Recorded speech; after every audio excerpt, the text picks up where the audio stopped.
Good afternoon बच्चे। आप सभी फाइवरिक फ्रॉम फाइवर्स चैप्टर पढ़ रहे हैं। इसके पहले की वीडियोस में आपने डिफरेंस टॉपिक को आपने पढ़ा है, जिसमें आपने जाना हिस्ट्री ऑफ द सिल्क के विषय में, life cycle of the silk worm के विषय में, rearing of silk worm. Next जो टॉपिक इस वीडियोस के अंतर्गत है वह है reeling of silk. Reeling of silk हम लोग इसमें समझने की कोशिश करें कि रीलिंग क्या है, रीलिंग किसको कहते हैं।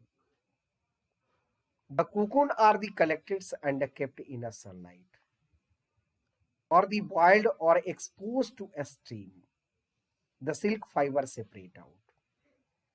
जो कोकून होता है उसे डायरेक्टली हम लोग सिल्क को नहीं निकाल सकते हैं। इसके लिए कोकून को पहले वार्म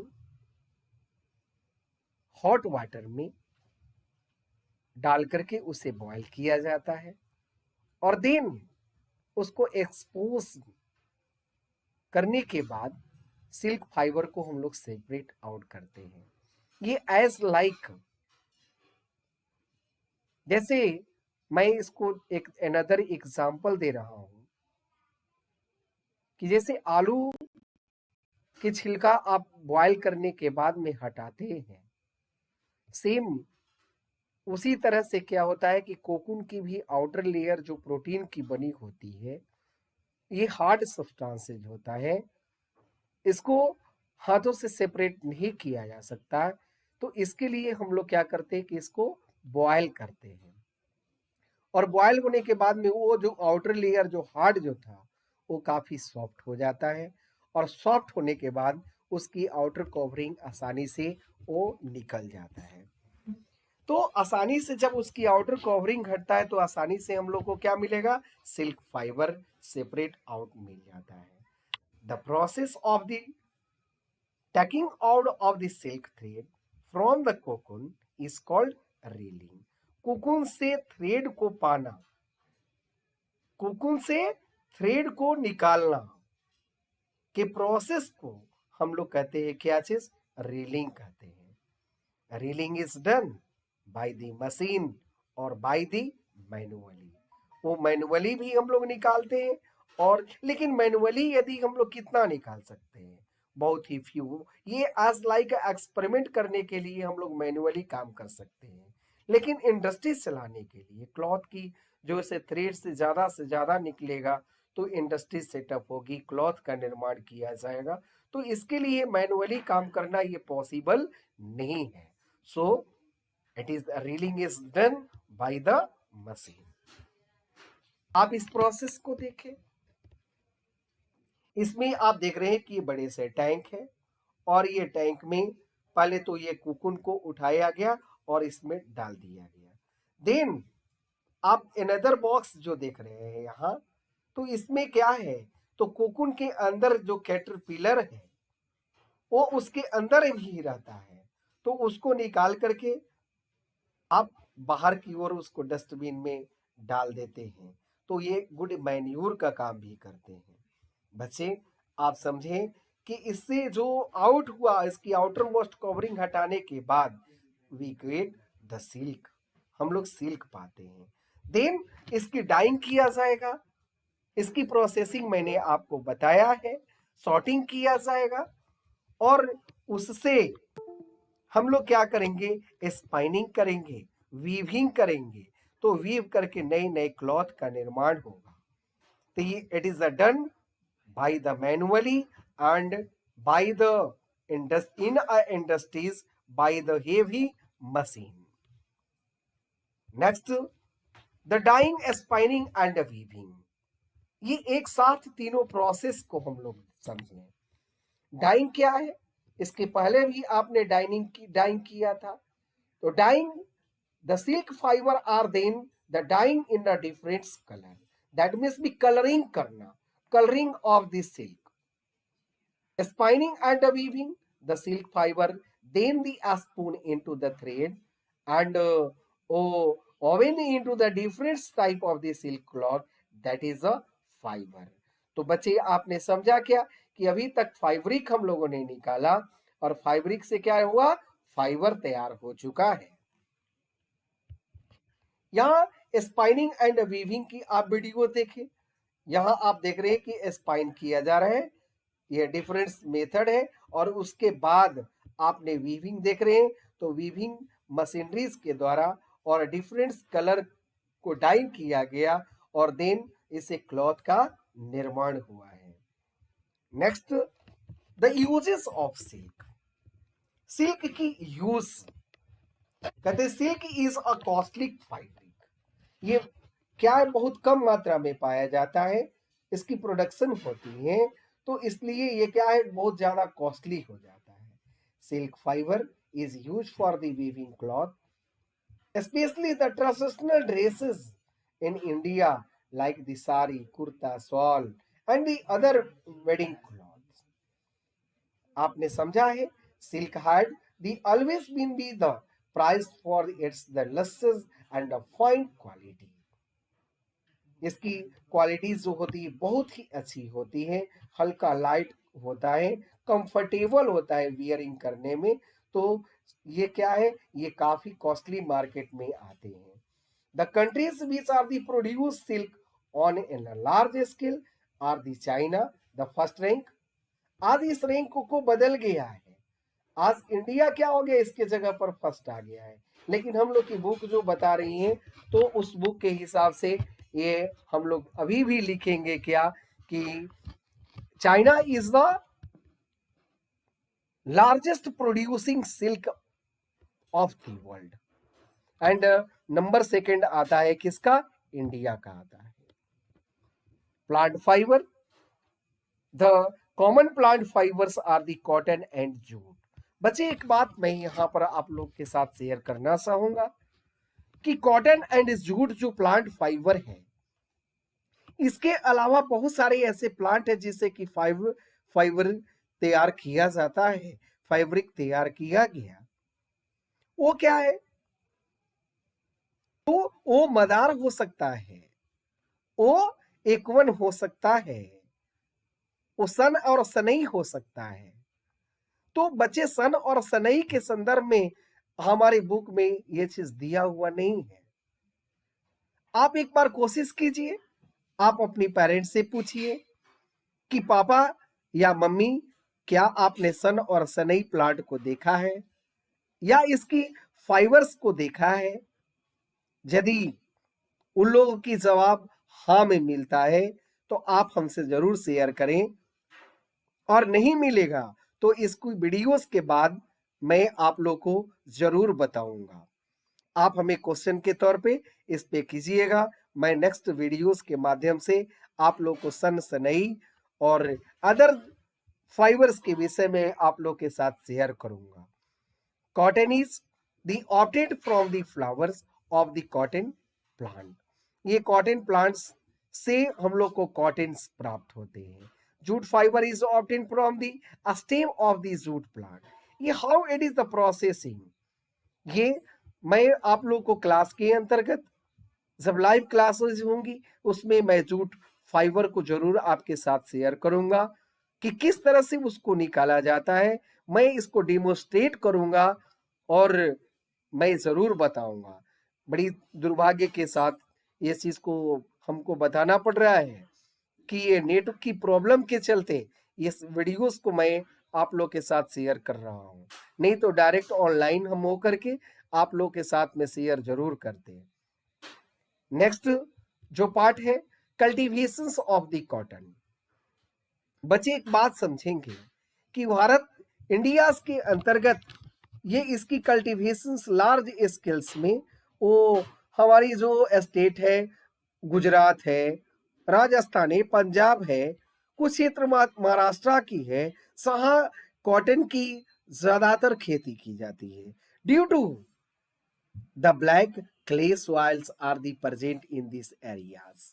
हम जानते हैं कि कॉटन की जो प्रोडक्शन जो होती है, इसकी कल्चर जो होती है, तो उस कल्चर की में क्या है, कॉटन जो है हमारे यहाँ महाराष्ट्र में, गुजरात में और पंजाब में, कुछ भाग जो है मध्य प्रदेश में भी इसकी प्रोडक्शन होती है। इट नीड वार्म क्लाइमेट, इसके लिए ज्यादातर वार्म क्लाइमेट की होना जरूरी है। The sowing of the cotton crop is done in early spring. इसकी जो सीड की जो सोइंग होती है, तो शुरुआत स्प्रिंग में, that is the February, last of the January and starting of the February में इसकी सोइंग होती है। The cotton plant are the bushy and the about the 1 to 2 meters tall. ये बूसी प्लांट होता है जो कि 1 से 2 मीटर लंबा होता है। The plants start the flowerings about the 60 days and give the whitish yellow flower. लगभग 60 दिनों में ये कंप्लीट हो जाता है, ये फ्लावरिंग देने लगते हैं और इससे व्हाइटिश येलो फ्लावर लगभग ये मैच्योर्ड होने के बाद आता है। The flowers turn the reddish in a few days, reddish in few days. The flowers slowly grow in spiracles, the walnut like the structure. These are the known as the cotton ball. ये cotton ball होते हैं और reddish colour की इसकी flower आती है। जब ये ब्लू होता है, ब्लूम होगा, तो ये फट जाते हैं। दैट मीन्स भी कहते हैं कि फ्लावर पक गया है और उसे व्हाइटिश स्ट्रक्चर्स निकलते हैं। Fibers of the cotton are the grown these seeds. After the some time, green cotton ball turn brown. At a maturity of the cotton ball burst open and the white cotton fiber can be seen. हमने अभी आपको बताया है। Next, the processing of the cotton. Cottons को निकालने के लिए कुछ प्रोसेस है। ये हम लोग को चैप्टर, ये टॉपिक अपनी बुक में नहीं पढ़ना है, मैं एक्स्ट्रा आप लोग को दे रहा हूं। बच्चे आसानी से इस चीज को समझने की कोशिश करेंगे कि कॉटन कैसे हम लोग को प्राप्त होगा। तो first the topic is the ginning and spinning.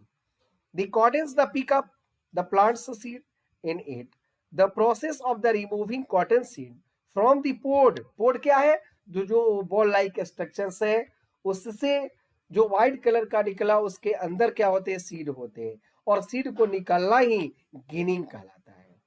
Ginning was the traditional done by the hand and nowadays the machine are used in ginning. पहले मैन्युअली होता था और आज इसकी लार्ज स्केल्स में बड़े बड़े मशीनों के माध्यम से गिनिंग की जाती है। Next the topic is spinning. The process of making yarn from the fibre is called spinning. आपको पता है, the raw cotton is supplied in industries in a form of the bales. वो बेल्स के माध्यम से कॉटन जाते हैं industries में और वहां से फिर क्या बनेगा, तो फैब्रिक बनना शुरू हो जाएगा। The step in making the cotton yarn. The raw cotton is loosened and cleaned to remove the straws and the dry leaves. The cleansed cotton is then fed into a machine. The cotton fiber are the compact and the straws the converted into a rope-like the structure called the silver. The silver of the cotton fiber is the converted into yarn by a spinning using machine. तो हम लोगों ने totally बात को समझे कि इसको losing किया जाता है, क्लीन किया जाता है, ड्राइंड किया गया और उसे रिमूविंग, गिनिंग किया गया, सीड को बाहर निकाला गया और उसके बाद में हम लोग मशीनरीज के माध्यम से उसकी स्पाइन करते हैं और उसे फैब्रिक तैयार की जाती है। बच्चे, प्रोसेसिंग आपने में ही एक पॉइंट समझेंगे, इसकी वीविंग एंड नेटिंग करना। The process of the arranging the two set of the yarn together to make a fabric is called the weaving. बच्चे, आपका क्वेश्चन भी है, आपको ये चीज पूछा जाता है एग्जामिनेशन में कि define the term is the weaving. आप आसानी से इसकी जवाब देंगे। The process of arranging the two set of yarn together to make a fabric is called weaving. The big reels of the yarn are called the bobbins These the bobbins are used for weaving cloth. Cloth is the woven in a loom. On loom, after that, the bleached and the dyed to give a finish. इसको finishing की जाती है. और then ये कहाँ finishing होगा भाई? तो by the machinery. The bleach उसकी होती है, दैट इज द आयरनिंग करना, उसको सही ढंग से रखना, ये रख रखाव जो है ये फिनिशिंग के अंतर्गत आता है. नेक्स्ट जो पॉइंट आया है आपका knitting. Knitting can be done by the hand and the by machine. That is the just the two yarn are the used in a knitting, while the more than the two yarn are used in weaving. The sweater, socks, a scarf, and a cap are the knitted from the wool. बच्चे आगे next आप समझेंगे इस videos के माध्यम से. आप देखें the cotton in India. The cotton is the cultivated mainly in Maharashtra. मैंने बताया आपको, इसके पहले भी बताया है. The cotton is cultivated mainly in Maharashtra, Gujarat, Haryana, Punjab, Rajasthan, Tamil Nadu, and the some part of the Madhya Pradesh. What are the uses? The uses of the cotton. The cotton is the mostly used to making cloth or of the various kind. Different type की आपको cloth बनाने के लिए हम लोग cotton का utilise करते हैं. For example the towel, bedsheet, the cottons, saris and the suits are the also the makings by the cotton. Next the jute. The jute fibre is the obtained from the stem of the jute. जैसा कि हम लोग पढ़ चुके हैं, it is the cultivated in a rainy season. Jute fibre is the pale yellow in a color and the 2 to 3 metre long. ये काफी लंबे प्लांट होते हैं, लेकिन ये पतला प्लांट होता है. Jute fibre is a very strong. Jute fibre has the silky texture. Jute is the grown in alluvial soil, whereas the cotton is the grown in a black soil, which is the found usually in the delta region of the Ganga and the Brahmaputra river. तो गंगा और Brahmaputra river, that means it is the grown in Assam and Assam, West Bengal or Meghalaya region. In India, the jute is the grown in the West Bengal, Bihar and Assam. The jute plant are about the 2.5 to 3.5 meter in height. इसकी ऊंचाई जो होती है 2 से 3 4 feet तक 4 metre तक इसकी height होती है. At the bear the yellow fibre in a 3 to 4 month. मतलब इसको मैच्योर्ड होने में, इसकी जूट को से यार्न निकालने में लगभग इसमें 3 to 4 मंथ सोइंग से लेकर और उसकी फाइबर निकालने तक हम लोग को टाइम 3 से 4 महीने की लग जाता है. Now the jute plants are usually the cut into the flowering stages. A good quality fiber is obtained from the plant which are the cut at the flowering stage. बच्चे हमने इसको आपसे बताया था कि इसको नेक्स्ट वीडियोस के माध्यम से बताएंगे, लेकिन आज ही आप लोगों को ये टॉपिक आपका क्लियर हो रहा है कि किस तरह से हम लोग जूट से उसकी फैब्रिक को निकालेंगे. A good quality is the fiber obtained from the plants which are the cut at the flowering stage.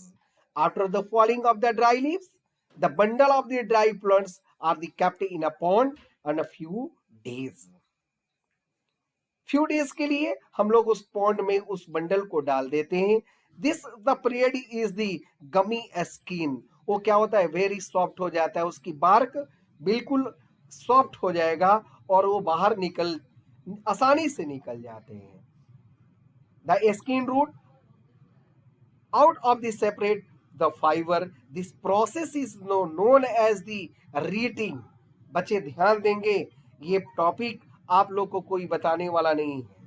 आपके विद्यालय में ये जो वीडियोस मैंने आप लोग के लिए बनाया है ये काफी महत्वपूर्ण है.